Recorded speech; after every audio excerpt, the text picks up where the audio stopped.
Hello दोस्तों। अभी कुछ दिन पहले ट्विटर पर पढ़ेगा इंडिया और बढ़ेगा अमेरिका नाम से एक ट्वीट सर्कुलेट हुआ था। और इस ट्वीट का कॉन्टेक्स्ट ये था कि भारतीय मूल के पारस अग्रवाल ट्विटर के न्यू सीईओ बने थे। अगर हम पारस अग्रवाल की बात करें तो ये इनका जन्म अजमेर में हुआ था और इन्होंने आईआईटी बॉम्बे से बीटेक किया। 2011 में इन्होंने ट्विटर को ज्वाइन किया और इनकी पत्नी का नाम विनीता अग्रवाल है।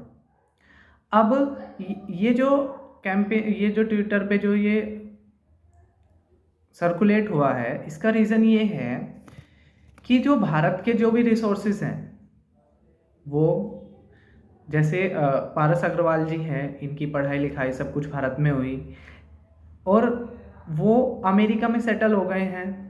यानी कि जो भारत के जो रिसोर्सेज हैं वो अमेरिका में जा रहे हैं। इसलिए ये कैंपेन चलाया गया था, पढ़ेगा इंडिया बढ़ेगा अमेरिका।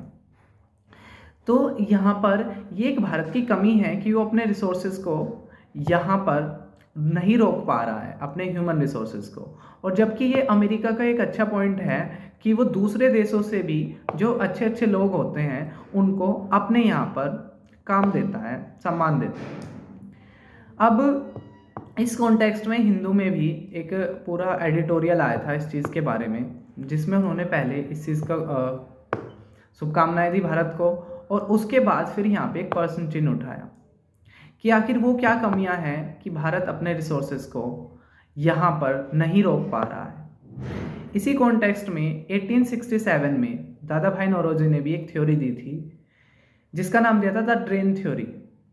द ड्रेन थ्योरी यानी कि जो भारत का जो पैसा था उस समय, जो रिसोर्सेज थे वो ब्रिटेन में जा रहे थे, जो भारत की गरीबी का कारण था। अब वही कंडीशन दोबारा से रिपीट हो रही है, लेकिन अब की बार उस ज़माने में हमारे फिजिकल जो रिसोर्सेज थे वो ब्रिटेन में जाते थे, लेकिन अभी जो हमारे जो ह्यूमन रिसोर्सेज हैं, जो बौद्धिक संपदा है हमारी, जिन्होंने भारत में रहकर पढ़ाई की, सब कुछ भारत में हुआ उनका, और वो जब वो रिसोर्सेज पूरा अच्छी तरीके से प्रिपेयर हो गया तो हम उसको यहाँ पे नहीं रोक पाए और वो रिसोर्सेज अमेरिका में चला गया। तो ये भी एक ड्रेन थ्योरी का उदाहरण है और ये एडिटोरियल हिंदू में आया था जो मुझे बहुत अच्छा लगा।